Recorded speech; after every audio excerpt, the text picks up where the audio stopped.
Pare de fingir inocência, você dorme com ele. A voz dela ecoou pelo escritório inteiro como um tiro. 43 pessoas pararam o que estavam fazendo. 43 pares de olhos se viraram para mim. E eu, Ana Carolina, 29 anos, secretária executiva há 5 anos, de uma das maiores empresas de investimentos do país, senti o chão desaparecer debaixo dos meus pés. Você ouviu o que eu disse, sua lixo? Você acha que eu não sei o que acontece aqui? Patrícia Mendes, esposa do meu chefe, estava a menos de 1 metro de mim, o dedo indicador quase tocando meu rosto, os olhos injetados de ódio. Eu não conseguia me mexer. Minha boca estava seca, minhas mãos tremiam segurando a pasta com os relatórios que eu estava levando para a sala de reuniões. Era uma terça-feira comum de março, 10h20 da manhã, e minha vida estava sendo destruída publicamente. Patrícia, por favor, vamos conversar em particular. Eu tentei, mas ela me cortou com uma gargalhada áspera, cruel. Em particular? Para você continuar manipulando meu marido? Para você continuar se fazendo de vítima? Ela deu um passo à frente e eu dei um passo atrás, batendo nas costas contra a parede de vidro da sala de reuniões. As pessoas ao redor começaram a sussurrar. Juliana, da contabilidade, tinha a mão na boca. Marcos, do jurídico, olhava para o chão. E Roberto, meu chefe, o doutor Roberto Mendes, estava preso em uma ligação internacional na sala dele, sem fazer ideia do furacão que estava acontecendo ali fora. Você vem aqui todos os dias com essas suas roupinhas, esses seus sorrisinhos, achando que ninguém percebe. Mas eu percebo, eu sempre percebi. E hoje isso acaba. Hoje você sai daqui e nunca mais volta. Meus olhos ardiam. Lágrimas começaram a descer e eu tentei segurá-las, mas era impossível. 5 anos. 5 anos de dedicação, de noites viradas preparando apresentações, de fins de semana reorganizando agendas, de café frio e almoços pulados. 5 anos construindo minha reputação, minha carreira, minha dignidade. E em 2 minutos, aquela mulher estava destruindo tudo. Eu nunca... Minha voz saiu trêmula, fraca, patética, até para mim mesma. Nunca? Nunca o quê? Nunca se ofereceu? Nunca ficou até tarde aqui sozinha com ele? Nunca viajou junto para congressos? Ela cuspiu as palavras como se fossem veneno. E sim, eu tinha feito tudo isso, porque era meu trabalho. Porque secretária executiva não é função das 9 às 6. Porque quando você é responsável pela agenda de um diretor que gerencia 280 milhões em ativos, você não tem luxo de dizer não para a hora extra. Mas tentar explicar isso agora seria inútil. Patrícia, sinto muito se alguma coisa que eu fiz te deixou desconfortável, mas eu juro pela minha mãe, pela minha família, que nunca houve nada além de... Cala a boca! Ela gritou tão alto que eu dei um pulo. 2 assistentes que passavam pelo corredor se afastaram correndo. Cala essa boca mentirosa, sua vadia. Você acha que eu sou idiota? Você acha que eu não sei que mulheres como você se aproveitam de homens bem-sucedidos? Mulheres como eu. A frase me acertou como um soco no estômago. Mulheres como eu que acordam às 5 da manhã para pegar metrô lotado. Mulheres como eu que economizam 3 meses para comprar uma roupa decente. Mulheres como eu que sustentam mãe viúva e irmão mais novo na faculdade. Mulheres como eu que trabalham porque precisam, não porque querem aparecer. Eu quero você fora daqui até o fim do dia. Fora, demitida. Entendeu? Ela virou para a sala aberta do escritório e gritou. Alguém chame o RH agora. Essa mulher não trabalha mais aqui. Foi nesse momento que algo quebrou dentro de mim. Não foi raiva, foi algo mais profundo, mais silencioso. Foi a compreensão clara, cristalina, de que eu não tinha mais nada a perder. Que por mais que eu me defendesse, por mais que eu chorasse ou implorasse, aquela mulher já tinha decidido meu destino. Então eu fiz a única coisa que ainda estava sob meu controle. Fiquei calada. Você não vai dizer nada? Não vai se defender? Ela inclinou a cabeça, surpresa com meu silêncio. Eu apenas sequei as lágrimas com as costas da mão, peguei minha pasta e comecei a caminhar. Cada passo parecia pesar 1 tonelada. Eu passava pelos colegas que desviavam o olhar, pelas estagiárias que cochichavam, pelos gerentes que fingiam estar ocupados demais para notar. O caminho até minha mesa pareceu durar uma eternidade. Quando cheguei lá, sentei na minha cadeira, abri a gaveta e só então deixei as lágrimas caírem livremente. 5 anos de arquivos perfeitamente organizados. 5 anos de contatos cultivados. 5 anos de confiança construída. Tudo destruído em 5 minutos de acusações infundadas. Meu celular vibrou. Era minha mãe. Filha, conseguiu falar com seu chefe sobre o aumento? Eu desliguei o telefone. Não tinha forças para explicar que talvez não tivesse mais emprego. Depois de 10 minutos chorando em silêncio na minha mesa, com todos me olhando de soslaio, eu me levantei e fui ao banheiro. Tranquei a porta da cabine, sentei no vaso sanitário e chorei. Chorei até minha garganta doer, até meus olhos incharem, até não ter mais lágrimas. Chorei pela injustiça, pela humilhação, pelo medo do amanhã. Chorei porque eu tinha feito tudo certo e ainda assim estava sendo punida. Mas no meio daquele choro, alguma coisa aconteceu. Uma lembrança. 3 semanas atrás, quando eu estava organizando os arquivos pessoais do Dr. Roberto para a auditoria anual, eu tinha visto algo que na época me pareceu estranho, mas que eu tinha guardado no fundo da mente porque não era da minha conta. Extratos bancários, da conta pessoal de Patrícia, transferências mensais de R$30 mil para uma conta que eu não reconhecia. E e-mails que o Dr. Roberto havia impresso e esquecido na impressora. E-mails de Patrícia para alguém chamado M. E-mails que não eram conversas de esposa dedicada. Sequei o rosto, lavei os olhos com água fria e voltei para minha mesa. Patrícia já tinha ido embora. O escritório estava num silêncio constrangedor. Sentei, liguei meu computador e comecei a fazer uma coisa que eu nunca tinha feito em 5 anos de trabalho: fuçar arquivos que não eram oficialmente meus. Porque se ela ia me destruir, se ela ia acabar com minha carreira baseada em mentiras, eu pelo menos queria ter certeza do que eu tinha visto. E o que eu encontrei naquela terça-feira de manhã, sentada na minha mesa com os olhos ainda vermelhos de tanto chorar, foi muito, muito pior do que eu imaginava. CTA Emocional 1. Se você já foi humilhado injustamente no trabalho, se já sentiu aquela dor de ser acusado de algo que nunca fez, deixa um like aqui para eu saber que não estou sozinha. E se inscreve no canal, porque o que aconteceu nas próximas horas mudou tudo. Literalmente tudo. E você precisa ouvir como a verdade tem um jeito próprio de vir à tona. Eu deveria ter ido embora. Deveria ter juntado minhas coisas, pedido demissão com dignidade e procurado outro emprego. Mas algo me segurou naquela cadeira. Talvez fosse orgulho, talvez fosse teimosia. Ou talvez fosse aquela sensação incômoda de que eu sabia algo importante e não tinha consciência ainda do que. Os e-mails. Eu precisava rever aqueles e-mails. 3 semanas atrás, eu estava preparando a documentação para o contador do Dr. Roberto. Ele tinha pedido que eu digitalizasse todos os documentos pessoais dele dos últimos 2 anos e organizasse em pastas para a declaração de imposto de renda. Era um trabalho chato, burocrático, mas extremamente necessário. E no meio daquele mar de contas de luz, extratos e recibos, eu tinha visto e-mails impressos. Na época, só dei uma olhada rápida, porque era meu trabalho verificar se eram documentos relevantes. Mas agora, sentada ali com o coração ainda acelerado da humilhação, aqueles e-mails voltaram à minha mente como um filme em câmera lenta. Abri o sistema de arquivos da empresa. Por ser secretária executiva, eu tinha acesso a praticamente tudo que envolvia o Dr. Roberto. Era necessário. Como eu ia organizar a vida dele sem ter acesso aos documentos? Mas sempre respeitei a privacidade dele. Nunca abri nada que não fosse estritamente necessário para meu trabalho. Até hoje. Digitei a senha da pasta de documentos pessoais. Meu coração batia tão forte que eu podia ouvir o sangue pulsando nos ouvidos. Será que isso era certo? Será que eu estava cruzando uma linha? Mas então me lembrei da voz dela. Sua vadia, sua lixo, mulheres como você. E cliquei. A pasta abriu. Centenas de arquivos. Comecei a procurar pela data. 3 semanas atrás, dia 14 de fevereiro, dia dos namorados, lá estava, um PDF escaneado com 15 páginas. E-mails pessoais, Patrícia, Jean, Fev PDF. Cliquei com a mão tremendo. A primeira página carregou. E ali estava, de Patrícia Mendes, para Mi Cardoso. Um e-mail para alguém chamado M. Cardoso. Data, 3 de fevereiro. Comecei a ler. M. Não aguento mais essa farsa. Ontem ele chegou em casa falando da secretária dele de novo. Ana isso, Ana aquilo. Estou ficando louca. Mas você sabe que não é ela que me preocupa, né? É tudo isso. Essa vida que eu tenho que manter. Às vezes eu só queria largar tudo e ir embora com você. Será que um dia a gente vai poder ficar junto de verdade? Meu estômago revirou. Eu reli 3 vezes para ter certeza de que estava entendendo corretamente. Patrícia tinha um caso. Ela, a mulher que tinha acabado de me chamar de amante do marido dela, na frente de 40 pessoas, tinha um amante. A ironia era tão absurda que eu quase ri. Quase. Continuei rolando. Outro e-mail. 10 de fevereiro. M. Transferi mais 30 mil hoje. Tomei cuidado, usei a conta que o Roberto não monitora, mas estou com medo.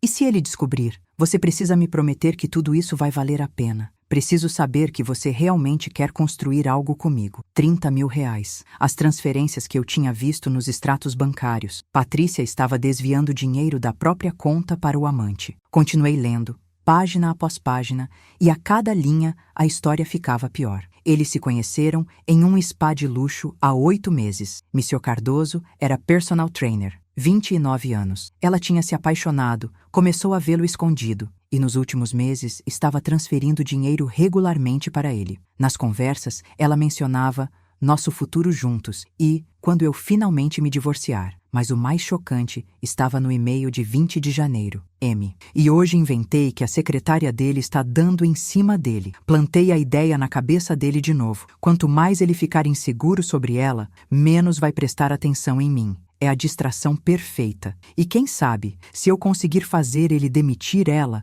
ele fica tão ocupado procurando substituta que nem percebe minhas saídas. Eu precisei reler aquilo 5 vezes. Ela estava deliberadamente tentando me prejudicar. Não porque achava que havia algo entre mim e o Dr. Roberto, mas porque eu era uma cortina de fumaça conveniente. Uma distração para ela continuar seu caso sem ser descoberta. Minhas mãos tremiam tanto que eu mal conseguia segurar o mouse. Todo o inferno que eu tinha passado nos últimos meses, os comentários estranhos dela quando visitava o escritório, os olhares acusatórios, as insinuações, não tinha nada a ver com ciúmes reais. Era estratégia, manipulação fria e calculada. Continuei investigando. Abri os extratos bancários anexados na pasta. Eu tinha acesso a eles porque precisava conferir pagamentos de fornecedores e viagens corporativas. Mas agora eu estava olhando com outros olhos. Lá estava. Transferências mensais de 30 mil reais da conta pessoal de Patrícia para uma conta em nome de Marcelo Cardoso.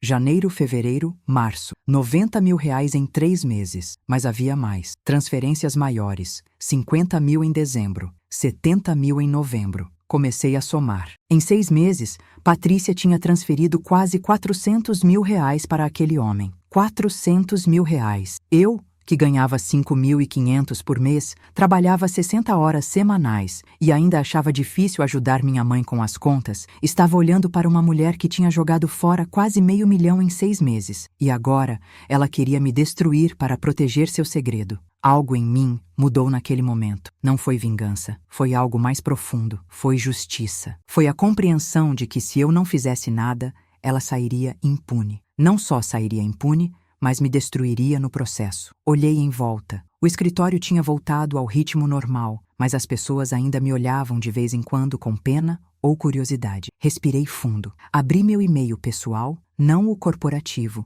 e comecei a fazer algo que nunca pensei que faria. Comecei a me enviar cópias de tudo. Os e-mails, os extratos, tudo. Clique, anexar, enviar. Clique, anexar, enviar. Meu coração batia tão rápido que eu achava que ia ter um ataque cardíaco. Mas eu continuei. Eram quase meio-dia quando terminei. 32 arquivos enviados para meu e-mail pessoal. Evidências de tudo. Do caso extraconjugal, das transferências de dinheiro, dos e-mails em que ela planejava me usar como distração. De tudo. Fechei os arquivos, limpei o histórico de navegação e respirei fundo pela primeira vez em 2 horas. Eu tinha as cartas agora. A questão era: o que fazer com elas? Foi nesse momento que a porta do escritório do Dr. Roberto se abriu. Ele saiu, o rosto ainda focado na ligação que estava fazendo, mas quando seus olhos encontraram os meus, ele franziu a testa, cobriu o microfone do telefone e fez sinal para eu ir até ele. Levantei com as pernas bambas e caminhei até a sala dele. Ele encerrou a ligação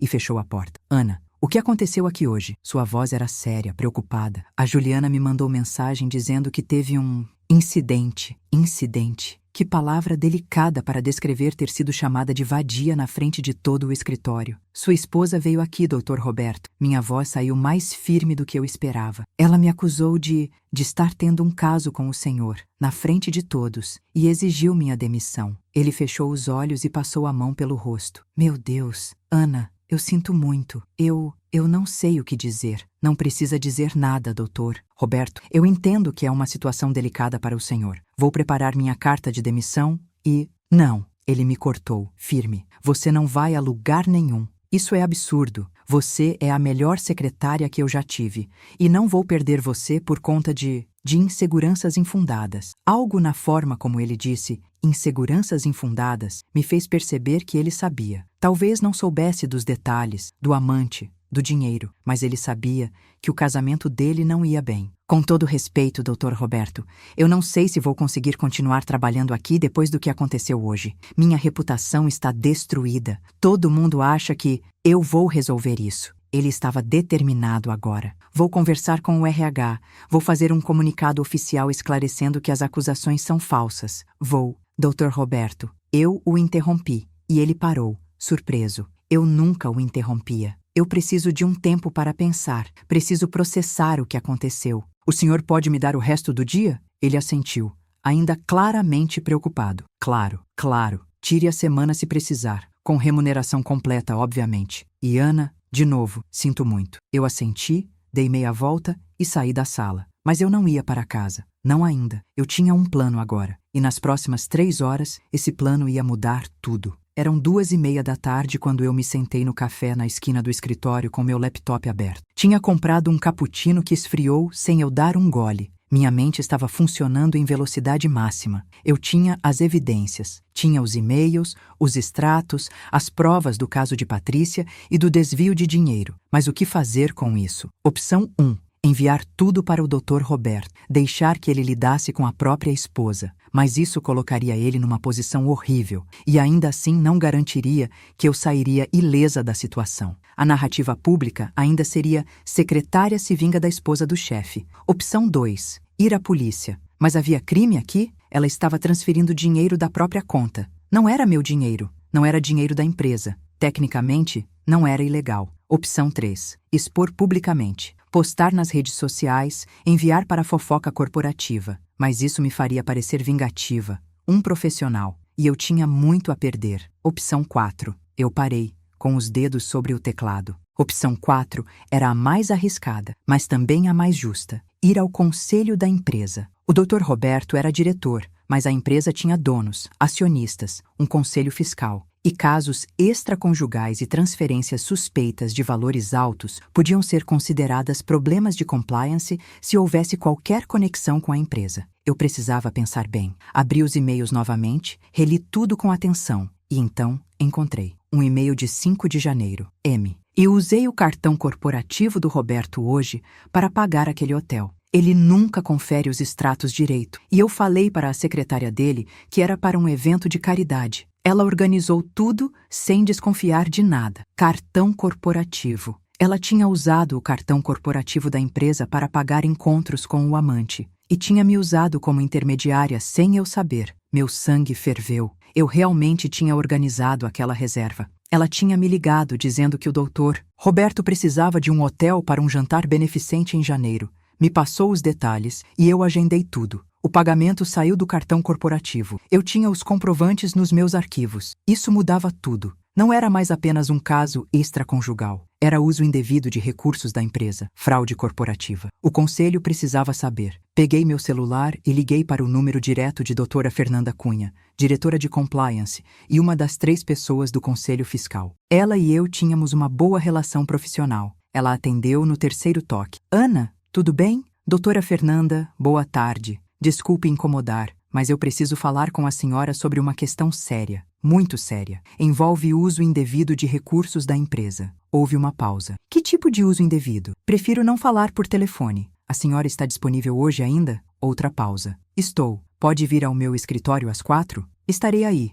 Desliguei, fechei o laptop e finalmente tomei um gole do cappuccino frio. Minhas mãos ainda tremiam, mas não era mais de medo, era de adrenalina. Às 4 horas em ponto, eu estava sentada na sala de reuniões do Departamento de Compliance, com a doutora Fernanda à minha frente e 2 outros membros do conselho, Dr. Alberto Santos, diretor jurídico, e doutora Mariana Fonseca, auditora interna. Ana, obrigada por vir, doutora. Fernanda era uma mulher de uns 55 anos, cabelos grisalhos curtos, olhar afiado. Você disse que tem informações sobre uso indevido de recursos? Sim. Abri meu laptop e girei a tela para eles. Mas antes de começar, preciso contextualizar. Hoje de manhã, fui publicamente acusada pela senhora Patrícia Mendes, esposa do Dr. Roberto, de ter um caso extraconjugal com ele. As acusações são falsas, completamente falsas. Dr. Alberto franziu a testa. Isso aconteceu aqui no escritório? Sim, na frente de dezenas de colegas. Ela me humilhou,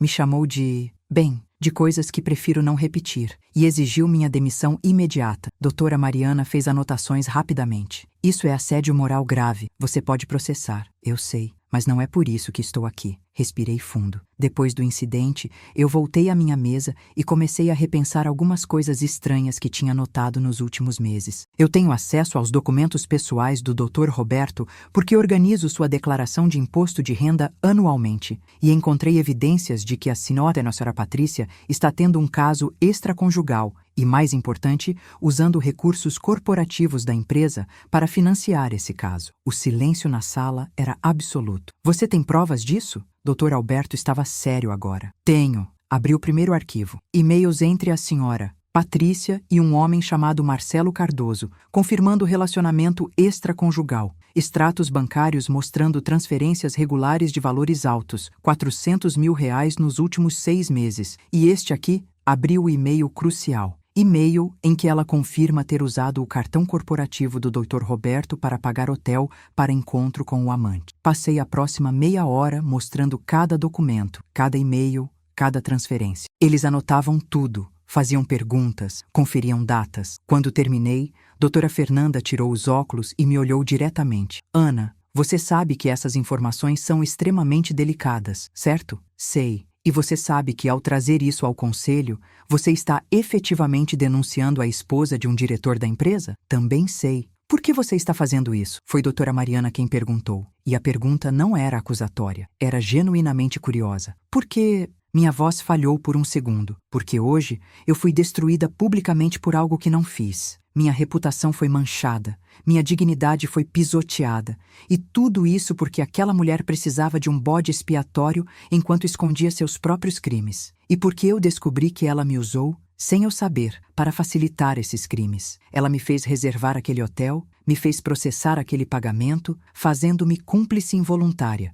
Não vou deixar isso passar. O silêncio voltou. Então Dr. Alberto falou, nós vamos precisar de tempo para analisar tudo isso. E vamos precisar conversar com o Dr. Roberto. Eu entendo. Ana, doutora Fernanda se inclinou para a frente. Você está preparada para as consequências disso? Porque vai ficar feio. Muito feio. Doutora Fernanda, já ficou feio. Já ficou feio quando ela me chamou de vadia na frente de todo mundo. Não tenho mais nada a perder. Ela assentiu lentamente. Está bem, vamos investigar. Isso pode levar alguns dias, mas, na verdade... Dr. Alberto interrompeu, olhando para o relógio. O Dr. Roberto tem reunião com o Conselho Executivo às 6 horas hoje. Reunião trimestral de resultados. Se quisermos agir rápido, podemos abordar isso hoje mesmo. Meu coração acelerou. Hoje. Tudo poderia se resolver hoje. Mas Ana, ele continuou, se formos fazer isso hoje, você vai precisar estar presente. Vai precisar apresentar as evidências diretamente ao Conselho Executivo.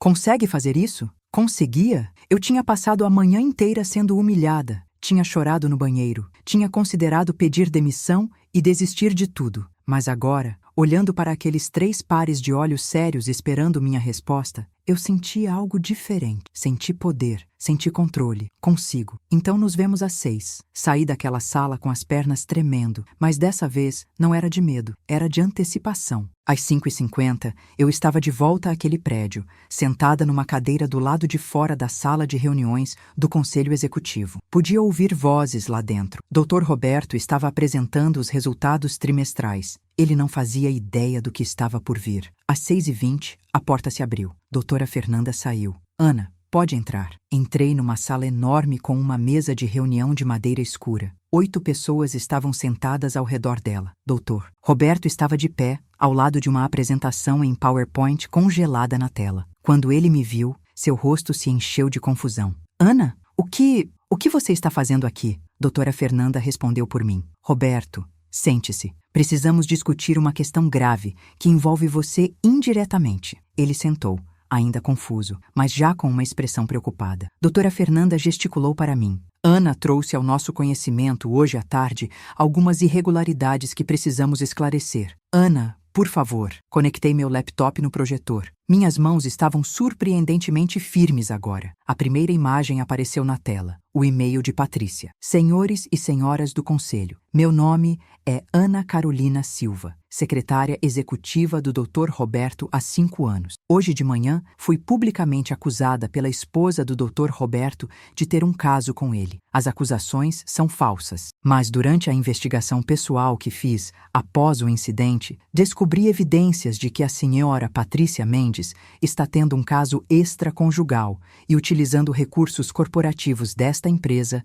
para financiar esse caso. Dr. Roberto ficou branco. Os outros membros do conselho se inclinaram para a frente e durante os próximos 40 minutos eu contei tudo. Mostrei cada e-mail, cada extrato, cada transferência, o hotel pago com cartão corporativo, as datas, os valores, tudo. Quando terminei, o silêncio era ensurdecedor. Dr. Roberto estava com a cabeça entre as mãos. Um dos acionistas, Sr. Henrique Borges, foi o primeiro a falar. Roberto, você tinha conhecimento de algo disso? Não, sua voz estava quebrada. Eu não fazia ideia. Você sabia do caso extraconjugal? Eu suspeitava. Nos últimos meses, ela estava diferente, distante, mas eu nunca imaginei que ela estivesse usando dinheiro da empresa. Doutora, Mariana folheava documentos rapidamente. Temos aqui comprovação de pelo menos R$50 mil em gastos corporativos indevidos. Possivelmente mais se investigarmos a fundo. Senhor Henrique se virou para mim. Senhora Ana,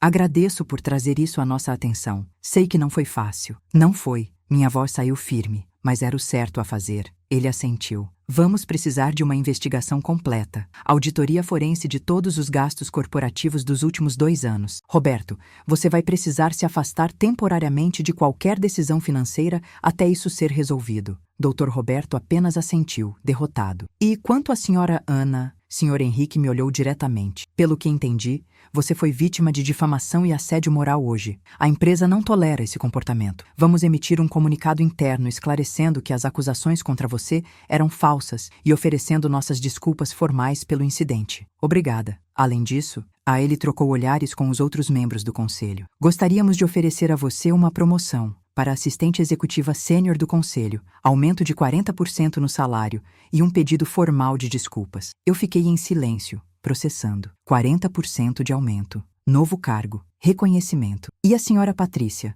Perguntei. Sr. Henrique suspirou. Isso é uma questão legal agora. Uso indevido de recursos corporativos é crime. Vamos ter que acionar as autoridades. Mas isso é decisão do Dr. Roberto também, já que parte do dinheiro era tecnicamente dele. Dr. Roberto finalmente levantou a cabeça. Seus olhos estavam vermelhos. Faça o que for certo. Legalmente. Eu não vou proteger ela disso. Às 8h15 da noite, saí daquele prédio. O céu estava escuro, as ruas da cidade iluminadas. Eu tinha entrado naquele dia como uma secretária humilhada, acusada injustamente, pronta a desistir. E estava saindo como assistente executiva sênior, com promessa de justiça, com dignidade restaurada. Peguei meu celular e liguei para minha mãe. Mãe, você não vai acreditar no dia que eu tive. E pela primeira vez em 12 horas, eu sorri. Os próximos dias foram um tornado. Na quarta-feira de manhã, quando cheguei ao escritório, ainda sem acreditar completamente que eu ainda tinha emprego, quanto mais uma promoção, já havia uma reunião geral convocada. Todo o departamento estava na sala de conferências principal. Doutora Fernanda estava à frente, junto com Dr. Alberto. Bom dia a todos. Sabemos que ontem houve um incidente desagradável envolvendo nossa colega Ana Carolina. Gostaríamos de esclarecer oficialmente que as acusações feitas contra ela eram completamente infundadas e falsas. Ana é uma profissional exemplar com 5 anos de serviço impecável nesta empresa, e o comportamento direcionado a ela foi inaceitável. Podia sentir todos os olhos em mim, mas dessa vez não era vergonha que eu sentia, era validação. Além disso, Ana foi promovida a esta assistente executiva sênior do conselho, em reconhecimento ao seu profissionalismo e dedicação. Esperamos que todos tratem este assunto com a seriedade que merece. Quando a reunião terminou, vários colegas vieram até mim. Juliana, da contabilidade, me abraçou. Ana, eu sinto muito. Eu devia ter feito algo ontem.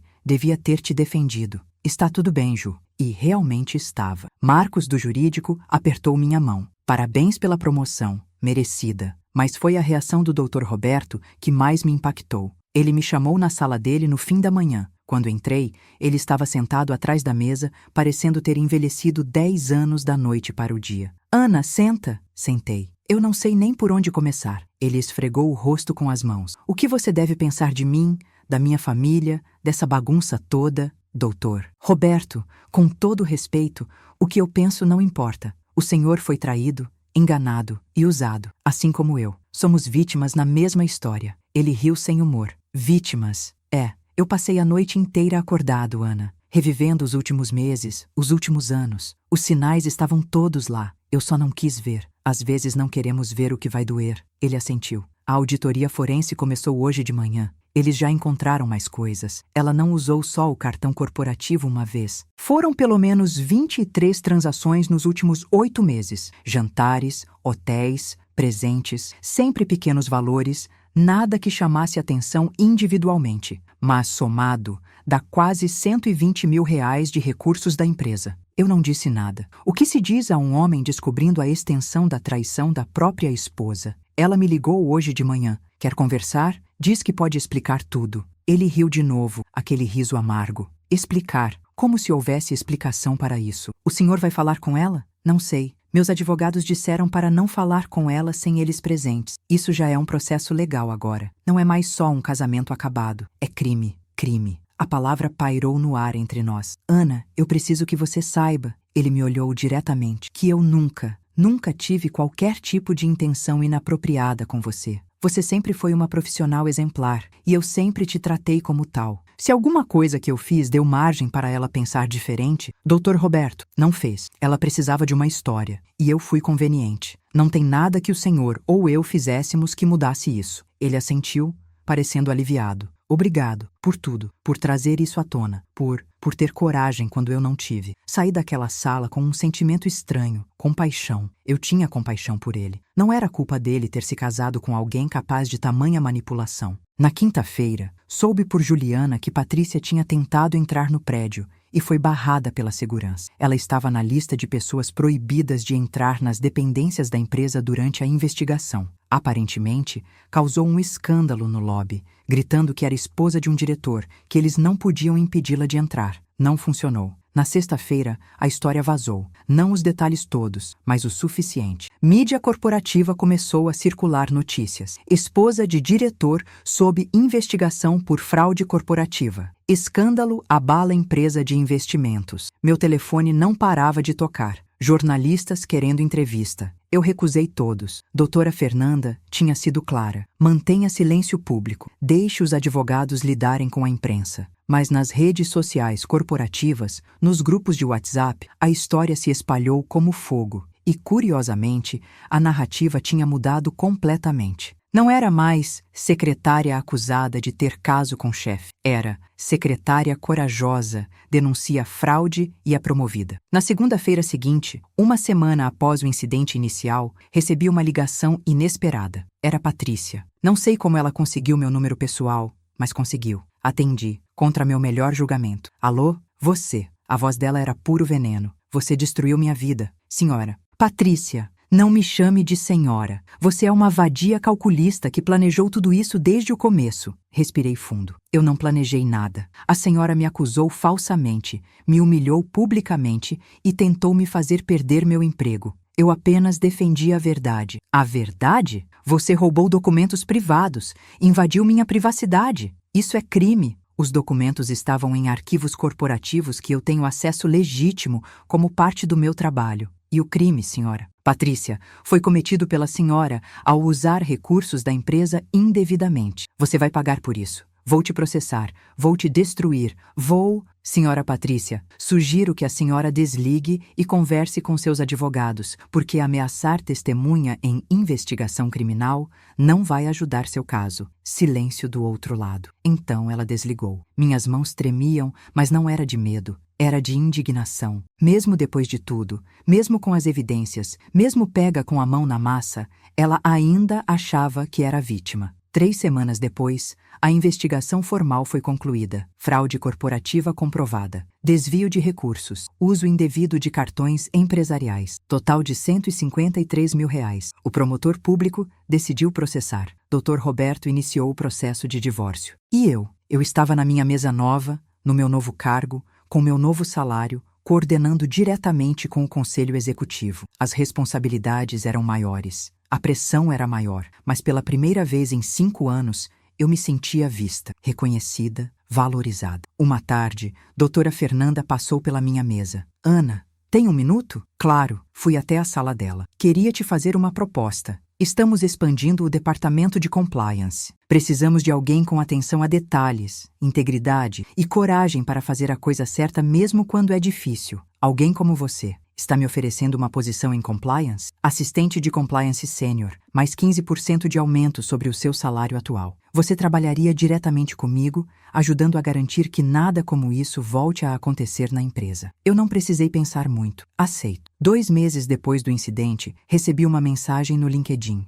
Era de Marcelo Cardoso, o amante. Oi, Ana. Sei que você não me conhece, mas eu sei quem você é. Queria te dizer que a Patrícia me mentiu sobre tudo. Ela disse que o marido estava maltratando ela, que ela precisava de ajuda para sair do casamento. Eu não sabia que ela estava usando o dinheiro dele. Não sabia de nada disso. Eu fui usado tanto quanto você. Só queria que você soubesse disso. Li a mensagem 3 vezes. Parte de mim queria responder, perguntar detalhes, entender sua perspectiva. Mas a parte mais sábia de mim sabia que não fazia diferença. Eu não respondi. Deletei a mensagem e bloqueei o perfil. Aquele capítulo estava fechado. 3 meses depois, Patrícia aceitou um acordo com o Ministério Público. Confessou a fraude corporativa em troca de pena reduzida. 2 anos de prisão, convertidos em pena alternativa. Restituição completa dos valores e serviço comunitário. Dr. Roberto finalizou o divórcio. Ela não ficou com nada, além do que legalmente tinha direito, e ainda teve que pagar multas e honorários advocatícios. Ele me confidenciou, meses depois, que ela tinha tentado alegar que eu tinha armado tudo, que eu tinha falsificado e-mails, que era uma conspiração.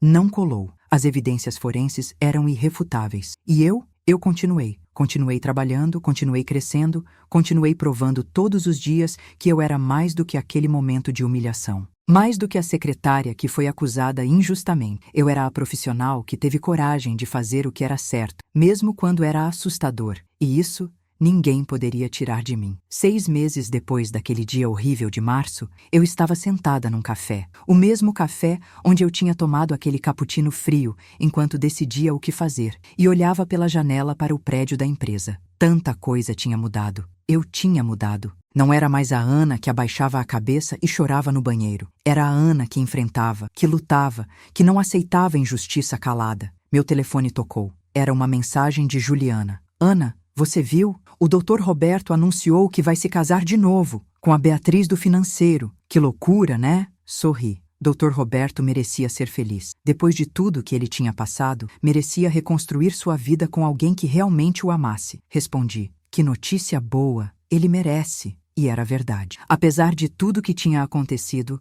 eu não guardava rancor dele. Ele tinha sido tão vítima quanto eu. Ele tinha me apoiado depois. Tinha garantido que a empresa me tratasse com justiça. E hoje, mantínhamos uma relação cordial e profissional. Ele como diretor, eu como assistente de compliance sênior. Minha nova função era desafiadora, mas incrivelmente gratificante. Eu ajudava a desenvolver políticas de ética corporativa, investigava denúncias de irregularidades, treinava funcionários sobre compliance. Era como se toda aquela situação terrível tivesse me colocado no caminho certo, porque agora eu podia ajudar outras pessoas que estivessem sendo injustiçadas. Podia garantir que a empresa tivesse sistemas para prevenir abusos. Minha mãe ainda não acreditava completamente na reviravolta. Filha, quando você me ligou naquele dia dizendo que tinha sido promovida, eu achei que você estava em choque, ela disse numa das nossas conversas. Mas agora vendo você assim, tão confiante, tão feliz, eu fico orgulhosa. Você transformou a pior situação da sua vida em vitória. E ela tinha razão. Eu tinha. Não porque busquei vingança, não porque quis destruir alguém, mas porque escolhi verdade e justiça, mesmo quando era mais fácil ficar quieta. Algumas pessoas me perguntam se eu me arrependo de ter denunciado, se não teria sido mais simples apenas sair da empresa e recomeçar em outro lugar. E minha resposta é sempre a mesma: não. Não me arrependo nem um pouco, porque se eu tivesse ido embora silenciosamente, Patrícia teria continuado usando recursos da empresa, teria continuado manipulando, mentindo, destruindo, e eu teria carregado para sempre a marca daquela acusação injusta, daquela humilhação pública. Ao confrontar a situação, eu não só me defendi a integridade da empresa, defendi a verdade e mostrei que ninguém, não importa quem seja, não importa com quem esteja casado, está acima das regras. Quanto a Patrícia, soube por fontes diversas que ela teve que se mudar para outra cidade. A exposição pública da fraude tinha destruído sua reputação social. O divórcio a deixou em situação financeira difícil e o processo criminal, mesmo com pena alternativa, permaneceria em seu registro. Não sinto alegria com o sofrimento dela. Não é quem eu sou, mas sinto paz, sabendo que justiça foi feita. Uma tarde, encontrei com Marcelo Cardoso, o ex-amante, por acaso num evento corporativo. Ele estava trabalhando como personal trainer de um dos executivos que estava no evento. Nossos olhos se encontraram por um segundo e ele abaixou a cabeça, constrangido. Não fui falar com ele. Não havia necessidade. Aquele capítulo estava encerrado. O que me marcou mais de toda essa experiência não foi a humilhação. Não foi a vindication, foi a lição sobre voz e poder. Durante 5 anos, eu fui a secretária competente, dedicada, invisível. Eu fazia meu trabalho perfeitamente, mas sempre de bastidores, sempre quieta, sempre sem questionar. E quando fui atacada, meu primeiro instinto foi o mesmo: ficar quieta, chorar escondida, aceitar. Mas alguma coisa quebrou naquele dia.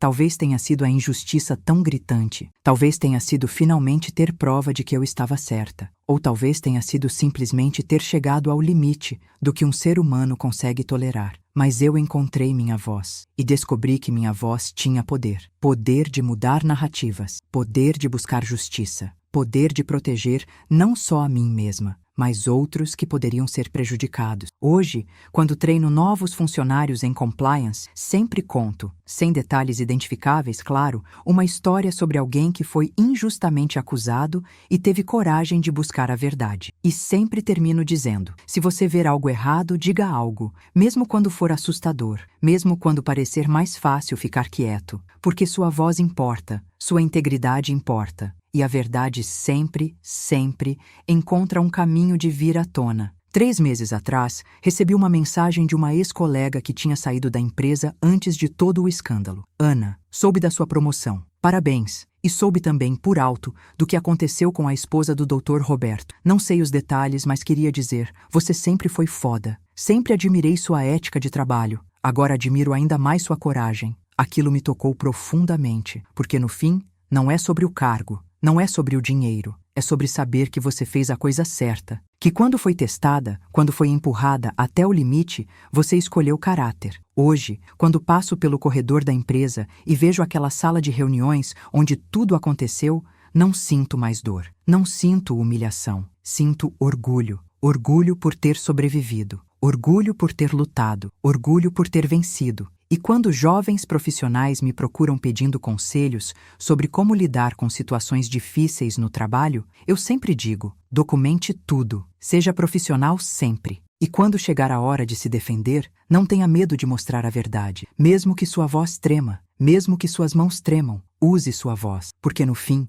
essa é a verdadeira lição da minha história. Não é sobre vingança, não é sobre destruir quem te machucou, é sobre se recusar a ser silenciada, é sobre se recusar a aceitar injustiça, é sobre entender que você tem poder, mesmo quando se sente mais fraca, especialmente quando se sente mais fraca. A secretária que chorou no banheiro naquele dia de março ainda existe dentro de mim. A mulher vulnerável, assustada, humilhada, mas ela não me define. O que me define é o que eu fiz depois, como me levantei, como lutei, como venci. E hoje, quando treino minha equipe, quando desenvolvo políticas, quando investigo casos de possível má conduta, eu carrego comigo aquele dia, não como cicatriz, mas como medalha, como prova de que é possível transformar o pior dia da sua vida no início de algo melhor. Então, se você está lendo isso, se você está passando por algo parecido, se você foi injustiçado, humilhado, acusado falsamente, saiba, você não precisa aceitar. Você tem voz, você tem poder. E a verdade, por mais que tentem escondê-la, sempre encontra luz. Hoje, olho para trás e vejo claramente. Aquele dia não foi o fim da minha carreira, foi o começo da minha verdadeira jornada. O começo de me tornar não apenas uma profissional competente, mas uma profissional corajosa. E isso, ninguém pode tirar de mim. Não importa quantas Patrícias apareçam no caminho, porque agora eu sei quem eu sou, sei do que sou capaz, e sei que minha voz, essa voz que por tanto tempo ficou quieta, tem poder de mudar histórias, incluindo a minha. Se essa história te tocou, se você já passou por algo parecido ou conhece alguém que está passando, deixa aquele like de apoio. E se inscreve no canal, porque eu vou continuar trazendo histórias reais de pessoas que transformaram humilhação em força, derrota em vitória, silêncio em voz. Conta aqui nos comentários. Você já teve que encontrar coragem para enfrentar uma injustiça? Como foi? Sua história pode inspirar alguém que está lendo isso agora e precisando de força. Vamos criar uma comunidade de pessoas que não aceitam injustiça calada. Pessoas que entendem que nossa voz importa, que nossa verdade importa. Te vejo no próximo vídeo. E lembra, você é mais forte do que pensa. Sempre foi.